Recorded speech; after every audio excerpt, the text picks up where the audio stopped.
আসসালামু আলাইকুম। আরেকটা ব্লগ ভিডিও আপনাদের সাথে শেয়ার করব। তো দেখতে পাচ্ছেন সকালের নাস্তা আমার ছোট্ট মেয়েটার।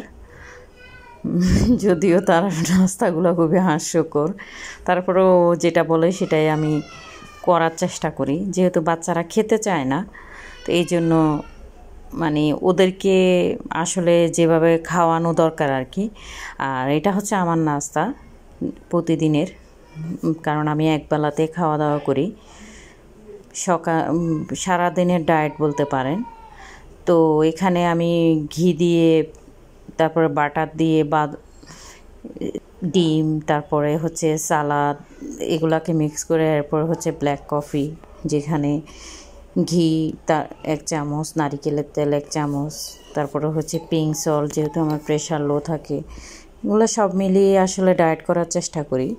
তো জানি না কতটুকু পারি সুস্থ থাকার জন্য, কিন্তু ইদানিংকালে অনেকে আছে, যেমন একটা ভাইরাল যায় শেফালি, যে মারা গিয়েছে, তার সম্পর্কে শুনে অনেক খারাপই লাগলো।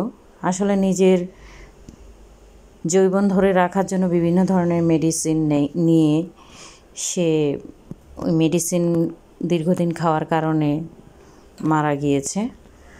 তো যাই হোক, আমরা হচ্ছে ছোটোখাটো মানুষ, এগুলো বলে আমাদের কোনো লাভ নাই। আল্লাহ যা দিয়েছে তাতে আলহামদুলিল্লাহ। কারণ আল্লাহর দেয়া একটা জিনিস আর আর্টিফিশিয়াল জিনিসের মধ্যে অনেক তফাৎ, সেটা সবাই জানি। কারণ হচ্ছে আল্লাহর উপরে ভরসা করলে আপনি সব কিছুই পাবেন ইনশাল্লাহ। তো দুপুরের রান্না শুরু করলাম। এই যে পাঙ্গাস মাছের মাথা দিয়ে শাক রান্না করব, লাউ শাক, যেটা আমার খুব পছন্দের। তারপরে ঘরের অন্য সদস্যদেরও পছন্দ। কারণ হচ্ছে এই মাছটা আসলে মাছের মাথা দিয়ে শাকটা রান্না করলে খুবই ভালো লাগে, বিশেষ করে এই পাঙ্গাস মাছ দিয়ে। তো সব কিছু মিলিয়ে আসলে আমাদের জীবন, তো জীবনে চলতে গেলে, জীবনে এগিয়ে যেতে হলে আমাদের অনেক বাধা আসবে, এটাই স্বাভাবিক। বাধা অতিক্রম করে এগিয়ে যেতে হবে।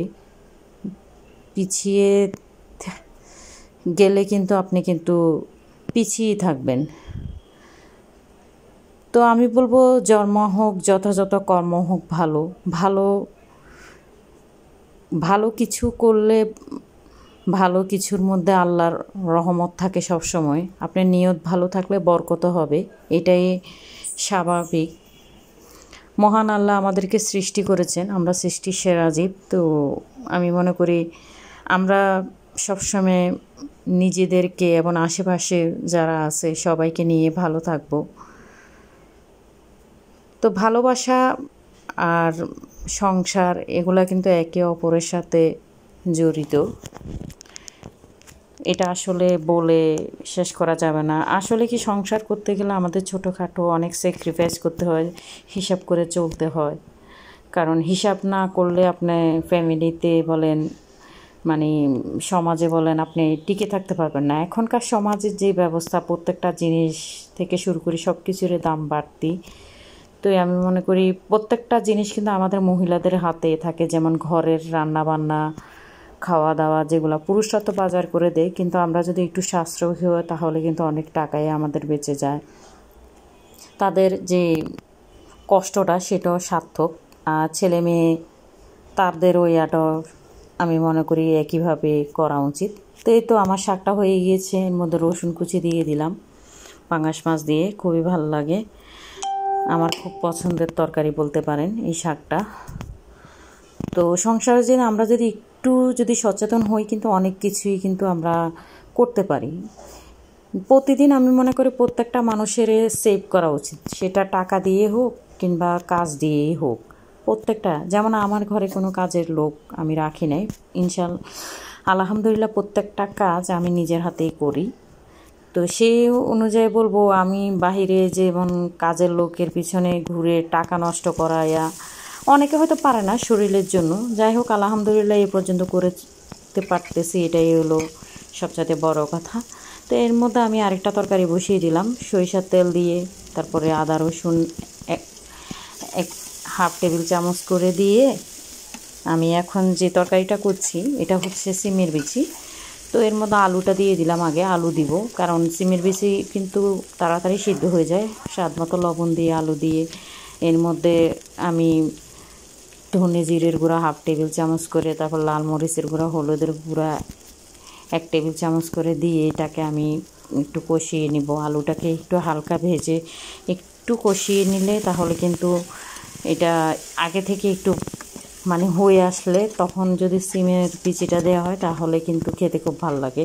আর এই সিমের বিচিটা কিন্তু আমি সংরক্ষণ করেছি, আমার সংরক্ষণ করা সিমের বিচিটাই রান্না করলাম, সেটাই আপনাদের সাথে শেয়ার করতেছি। এই আসলে সিমের বিচি যখন সিমের দিন আসে তখন কিন্তু আমি এভাবে ছিলে ডিপ ফ্রিজে রেখে দিই। তো দেখতে পাচ্ছেন সেই বিচিটায় মাশাল্লাহ কালারটাও খুব সুন্দর। এটাকে আমি কষিয়ে নিচ্ছি, নিয়ে এখন এখানে টমেটো পেস্ট দিয়ে দিচ্ছি। এটাও আমার সংরক্ষণ করা, এটাকেও আমি ব্লেন্ডার করে রেখেছিলাম। আস্তটা রাখলে ভালো থাকে না, ফোমের মতো হয়ে যায়। তো এভাবে আসলে আমরা কিন্তু আমাদের সংসারের সাশ্রয়গুলো করতে পারি। যখন জিনিসের দাম বাড়ে, হয়তো সবার অত একটা অ্যাবিলিটি থাকে না, তো যার আছে আমি তাদের জন্যই বলবো যে ফ্রিজ থাকলে কি অল্প অল্প করে যদি সংরক্ষণ করি তাহলে কিন্তু আমাদের নিজেদের মানে সংসারের অনেক আয় হলো, সাশ্রয় হলো, আপনার একটা ভিন্ন স্বাদও পেলেন আনসিজনে। এই তো আমার তরকারিটা প্রায় সিদ্ধ হয়ে আসছে। তো আমার এই ব্লগ ভিডিওগুলো আপনাদের যদি ভালো লাগে একটা করে লাইক দিবেন, কমেন্ট করবেন, আর সাবস্ক্রাইব করতে ভুলবেন না। যারা লাইক আর কমেন্ট সাবস্ক্রাইব করে আসছেন তাদেরকে অসংখ্য অসংখ্য ধন্যবাদ। তো দেখতেই পাচ্ছেন আমার তরকারিটা অলরেডি ডান। এখানে আমি ডিম আগে থেকে হলুদ আর লবণ দিয়ে ভেজে দিয়ে দিলাম। তো এই জন্য বলবো যৌবন ধরে রাখার জন্য ওষুধ খেতে হবে না, আপনাকে আল্লাহ যে প্রাকৃতিক খাবার দিয়েছে ওগুলাই খেয়ে, প্রকৃতির মাঝে আল্লাহ কিন্তু সুস্থতা সব কিছু দিয়ে দিয়েছে। আমাকে যে ওষুধ খেয়ে যৌবন ধরে রাখতে হবে এমনটা না। তো প্রাকৃতিক জিনিসের যে একটা মানে যে ধরনের একটা পাওয়া যায়, উপকার পাওয়া যায়, এটা আসলে ওষুধে পাওয়া যায় না। তো সবাইকে অসংখ্য ধন্যবাদ, ভালো থাকবেন, সুস্থ থাকবেন, থ্যাংক ইউ।